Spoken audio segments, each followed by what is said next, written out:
கொல்லிமலை தரிசனம் ஆன்மீக ஆன்மீகளுக்கு வணக்கம். நம்ம இப்ப எங்க இருக்கோம்னா, கள்ளக்குறிச்சியில இருந்து திருவண்ணாமலை போற வழியில ஏரிக்கரையில அமைஞ்சிருக்கிற துர்க்கையம்மன் கோயிலுக்கு தான் வந்திருக்கோம். இந்த துர்க்கையம்மன் கோயில் ஆலத்தூர் என்கிற கிராமத்துல ஒரு ஏரிக்கரை பக்கத்துல இயற்கை சூழ்நிலையான இதுல அமைஞ்சிருக்கு. வாங்க முதல்ல இந்த கோயில போய் நம்ம பிள்ளையார வணங்கிட்டு அப்புறம் போவோம்.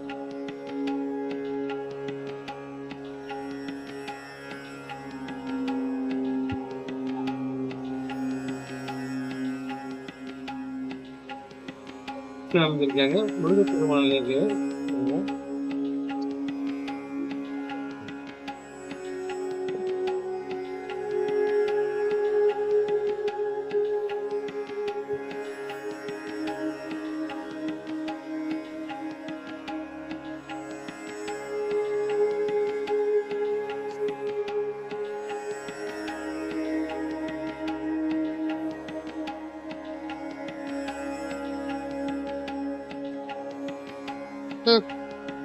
இப்ப நம்ம துர்க்கையம்மன் கோயிலுக்கு வந்திருக்கோம். துர்க்கையம்மன் கோயில்ல துர்க்கையம்மனை பத்தி சில விஷயங்கள் பேசாம போகுது. எப்படி துர்க்கையம்மன்ங்கிறத துர்க்கை என்றால் என்னன்னா, துர்க்கையம்மன் யாருனாலையும் நெருங்க முடியாத ஒரு சக்தி, தோல்வியே கிடையாது நம்ம கிட்ட.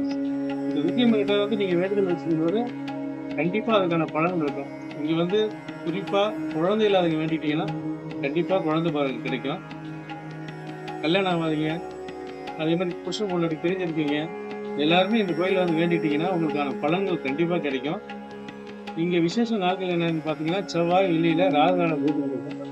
நீங்க என்ன கூட்டமே இல்லைன்னு நினைக்காதீங்க. இன்னும் ஒரு செவ்வாய்க்கிழமை சாயங்காலம் ஒரு 3 4 கிலோ பாத்தீங்கன்னா நிக்க கூட இடம் இருக்காது, அந்த அளவுக்கு கூட்டம் இருக்கும். அந்த நேரத்துல நீங்க ஒரு அம்மனுக்கு ஒரு விளக்கு போட்டுட்டு இந்த அம்மன்கிட்ட ஒரு கோரிக்கை வச்சுட்டு போனீங்கன்னா கண்டிப்பா அதுக்கான பலன்கள் இருக்கும். இது நிறைய பேருக்கு தெரிஞ்ச இந்த விஷயம் தான். இருந்தாலும் துர்க்கை அம்மன் தான் இந்த உலகிலேயே இருக்கிற சக்தி வாய்ந்த தெய்வம்.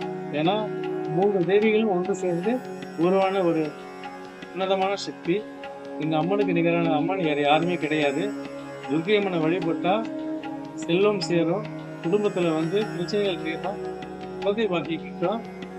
எனவே உங்க ஊருக்கு அருகில் இருக்கிற எந்த ஒரு துர்க்கை அம்மன் கோயிலா இருந்தாலும் எந்த ஒரு பாகுபாடும் இல்லாம போய் சாமி கும்பிடுங்க.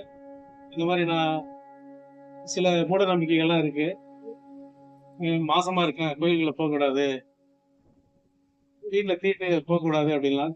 தெய்வத்தை கும்பிட போகும்போது தீட்டுலாம் கிடையாது. அதே மாதிரி மாசமா இருக்கீங்க, இந்த கோயிலுக்கு வந்தா அம்மா தெரு கழிச்சிருவாங்கலாம் சொல்லி நிறைய கட்டுக்கதைகள் இருக்கு. தெய்வம் கொடுக்கதான் செய்யுமே, எடுக்காது. அறக்கடவுகளை அழிக்கதான் இந்த தெய்வம் உருவாங்கின மனுஷங்களை அழிக்க உருவாகல. எனவே எந்த ஒரு பயம் இல்லாம எங்க இருந்தாலும் கோயில் துர்க்கையம்மன் கோயில போய் வணங்கிட்டு உங்க செயலில் காலை வைங்க, வெற்றியை அடைவீங்க. நன்றி, வணக்கம்.